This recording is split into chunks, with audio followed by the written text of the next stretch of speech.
سرخط خبرهای مهم. سازشنامه امضا شد. راه مهاجران به کره کی باز می شود؟ یک مقامداری حکومت طالبان از بهبودی مناسبت‌ها با تاجیکستان گفت و حکم استرداد مخالف تاجیک در آلمان.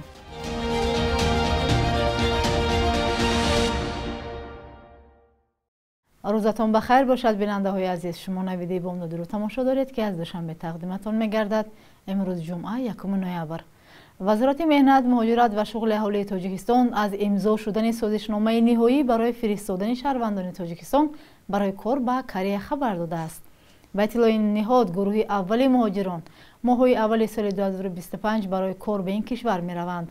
وزارت گفته است یکی از طلبات اساسی کارفرمایان دانستن زبان کوریایی بوده است. مقامات تاجیک میگویند تصمیم دارند کارجویان را در کورس‌های مخصوص زبان آموزانند. چند سال اخیر مقامات تاجیکستان کوشش دارند سمت‌های دیگری مهاجرت را برای شهروندان باز کنند. بعد آغاز جنگ روسیه در اوکراین و تحریم و افزایش فشارها به مهاجران، توجه کارجویان تاجیک به بازار کار در کره بیشتر شد. مهاجران میگویند معاش در کره نظر به روسیه بلندتر و پلیس خوشمعامله است. طبق حساب‌های گوناگون بیش از 5000 مهاجر تاجیک در این کشور کار و زندگی می‌کنند. یک مقام بلندپایه حکومت طالبان در افغانستان گفته است مناسبت‌های بین تاجیکستان و حکومت طالبان در مقایسه با گذشته رو به بهبودی آوردند. با گزارش طلوع نیوز، مولوی عبدالکبیر، معاون سیاسی دفتر نخست وزیر در حکومت طالبان در ملاقات با برخی از مسئولان دانشگاه‌های خصوصی کابل گفته است روابط سیاسی امارات اسلامی و تاجیکستان را به بهبود نهاده سفرهای نمایندگان دو طرف افزایش یافته است. وی افزوده است در تجارت دوجانبه بین تاجیکستان و حکومت طالبان نیز مشکلی وجود نداشته در آینده روابط ماشین‌ها زیاد می‌شوند. در عین زمان این مقام طالبان اعتراف کرده است که با برخی کشورهای همسایه مشکل و چالش‌های سیاسی دارند و از کشور مشخص نام نبرده، اما گفته است تمام گذرگاه‌های تجارتی افغانستان برای تجارت با همسایه‌ها باز است. خبری رو به بهبودی آوردن تاجیکستان و افغانستان در حالی است که این کشور از زمان دوباره به قدرت رسیدن طالبان در افغانستان موضع‌گیری شدید نسبت به طالبان داشت و شرط‌های را برای آغاز روابط با این گروه پیشنهاد کرده بود. از جمله یکی از شرط‌های مهم تاجیکستان تشکیل حکومتی فراگیر با حضور نماینده‌های همه قوم‌های افغانستان با شمول تاجیکان بود. با این وجود تاجیکستان با طالبان روابط اقتصادی و تجارتی دارد، از جمله در مورد صادرات برق و بازارهای نزد مرزی. در 6 ماه سال 2024 تاجیکستان با افغانستان زیر نظارت طالبان به اندازه قریب 46 میلیون دلار داد و گرفت داشته است. 5 نوامبر در امریکا انتخابات پرزیدنتی دایر می شود. بسیاری ها می خواهند دانند که پرزیدنت آینده ایالات متحده آمریکا چی کسی خواهد بود و چی سیاستی را پیش می گیرد. این دفعه رادیو آزادی از مردم پرسید که به این انتخابات چگونه می نگرند و نظرشان به نامزدها چیست. پیروزی هریس یا ترامپ چی پیامدها داشته می تواند؟ دونالد ترامپ شود نقصان من نمیدونم، بخیر ممکن اوای شود با خوبتر ای ممکن با فکر من، اما خیلی گفتگی که ایمیگرانتوی همش میبروریم اکون نمیدونم با یکی وایش عوض میکند می فکرش عوض میکند می آنده با یکی خیلی اکون سینی سالش کلان وای уже با فکر من وای سرش به چی نموندگی وای پرزیدنت کردن نمیتوند. خیلی نمیدونم شاید چقدر خوب میشد که همون زن شود خریس، چون که مثلا همه میدونن که مثلا وقتی که ترامپ شد یگان نویگری نشد، برتری ها یگان چیز نشدند، برعکس شد و با منفعت انسان ها نشدند. برای همون قدر من میخواستم که همون زن شود، شاید یگان نویگری میشود، یگان رابطه دوستی پیدا میکنیم، یگان خوبی میشود و بدی نه. کدام میشود که ما دا بگیم که برای کار اجازت بتیم، ما دا مهم نیست، برای که ما میدونیم بسیار ما مهاجرت میریم، فرق ندارد برای ما همونش که برای مهاجرا بسیار در فکر مهاجرا هستن. همین انتخابات با زنک شود خوبتر میشد، تینجی آسایشتگی میشد، زمان ما تینج میشد. امریکا بایم آدم نقص زندگی میکنن و ترامپ یک بار شد دیگه نمیشود، دو بار پاکشینی کردن، سه بار پاکشینی کنن میکشنش. برای همین زنک شود خوبتر میشه. درباره کامالا هریس چی میدونید شما؟ کامالا هریس همین زنکی امریکا و هم یک عالم معلوماتدار برای همین وای میخواهد که زندگی خودش کودکاش خلق مردم همشه چی کند و چی وای نگاه بنکنه فرقش نیست کدومش باشه. دونالد ترامپ این یک شخصیتی است که زیادتر اینترسش هست با بیزنس با اکونومیکای کشورها اونقدر مایل ندارد با جنگ و خونریزی های بعضی دولت های کلان هم او میخواهد که جنگ ها در کره زمین کمتر شوند. من فکر میکنم که اگر دونالد ترامپ میشد خوبتر بود، برای که کامالا هریس این زنی است که بسیار دستگیری میکند،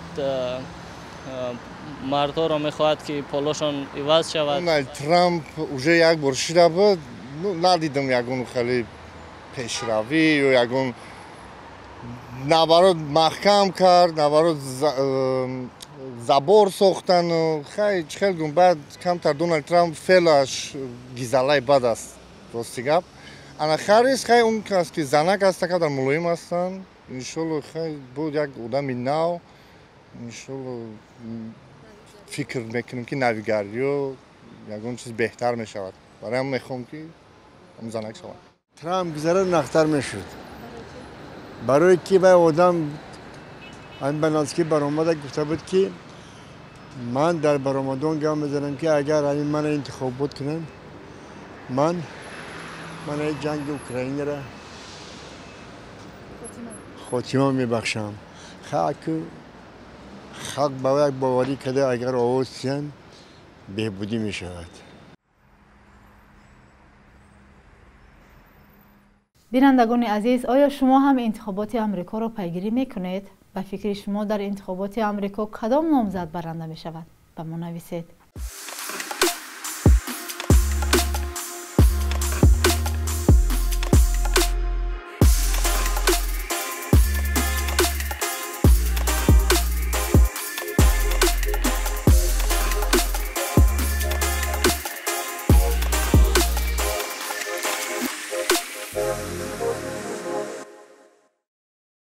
دیدبای حقوق بشر یا Human Rights Watch از مقامات آلمان خواسته است دلمراد ارگاشف یک فعال سیاسی مخالف تاجیک را به تاجیکستان اخراج نکنند. دادگاه مأموری آلمان هفته جاری با وجود خطر بازداشت و شکنجه در تاجیکستان قرار اخراج او را روز 28 اکتبر اعلام کرد. او باید اولهای ماه نوامبر به تاجیکستان اخراج شود. دیدبان حقوق بشر یک سازمان حمایت حقوق انسان در صحیفه‌اش نوشته است که قانون بین المللی از جمله سازشنامه‌های سرشماری که آلمان به آنها عهده‌دار است، اخراج شخصی را به کشوری که در آن خطر شکنجه یا مناسبت بیرحمانه و غیر انسانی تهدید می‌کند، منع می‌کند. دلمراد ارگاشف پناهجوی 40 ساله و یکی از فعالان مخالفان تاجیک قبلا از مقامات آلمان خواسته بود او را به تاجیکستان نفرستند چون احتمال بازداشت و شکنجه و زندانی شدنش است. این عضو سابق گروه 24 یک سازمان مخالف حکومت تاجیکستان از سال 2011 در آلمان قرار دارد، اما هر دفعه به درخواست پناهندگی پاسخی رد گرفته است.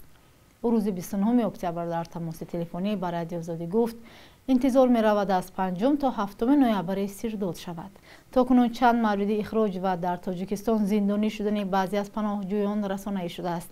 بیش از 10 سال باز گروهی از شهروندان تاجیکستان به دلیل مخالفت با حکومت تاجیکستان و یا تعقیب و اذیت افزون در کشور در اروپا به خصوص لهستان و آلمان پناهنده شدند. کشورهای اروپایی عریضه نه همه آنها را میپذیرند. برای پیشگیری از قاعده ویرانکنی در راه به خصوص تنبه‌شوی و کم کردن راهبندی ماشین‌ها در شهر دوشنبه عملیات شرطی تنبه‌شوی در راه‌های نقلیات گرد گذرانده می شود.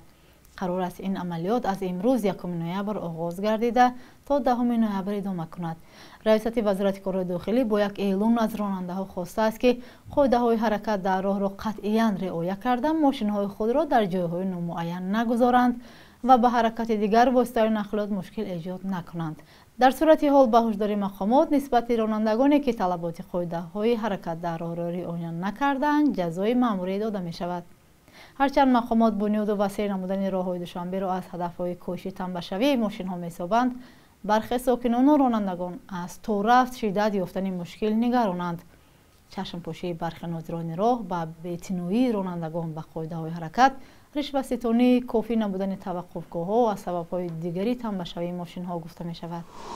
бахши якрӯзи таърих аз муҳимтарин рӯйдоди таърихӣ барои имрӯз хабар медиҳад.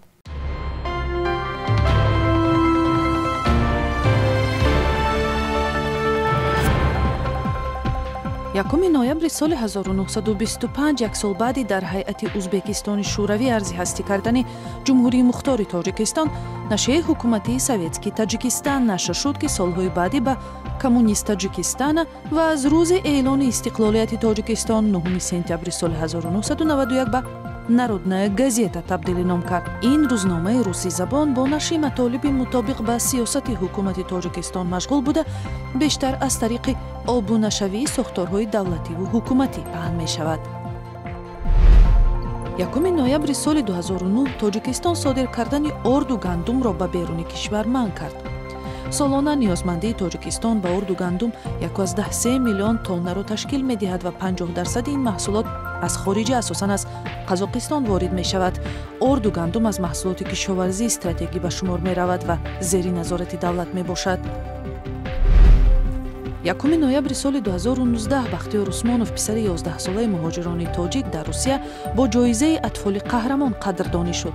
Бахтиёр Усмонов барои моҳи майи он сол аз як чоҳи оби ҷӯш наҷот додани кӯдаки русе дар шаҳри Хабаровски, Русия, бо ҷоизаи баланди Шӯрои Федератсия ва Росгвардия мукофотонида шуд. Ин ҷоиза дар ҳолест ки дар матбуоти Русия ба мавзӯи муҳоҷирон бештар дар робита бо ҷинояткориву бадрафторӣ муроҷиат мешавад ва бо ҳамин сабаб ҳам дар ҷомеаи ин кишвар муҳоҷирон бештар дар симои манфӣ муаррифӣ шуданд. субҳи имрӯз Бонки Миллӣ 1000 рубли русиро ба 109 сомонӣ, 100 евро ба 1157 сомонӣ ва 100 долларро ба 1065 сомонӣ муқаррар кардааст.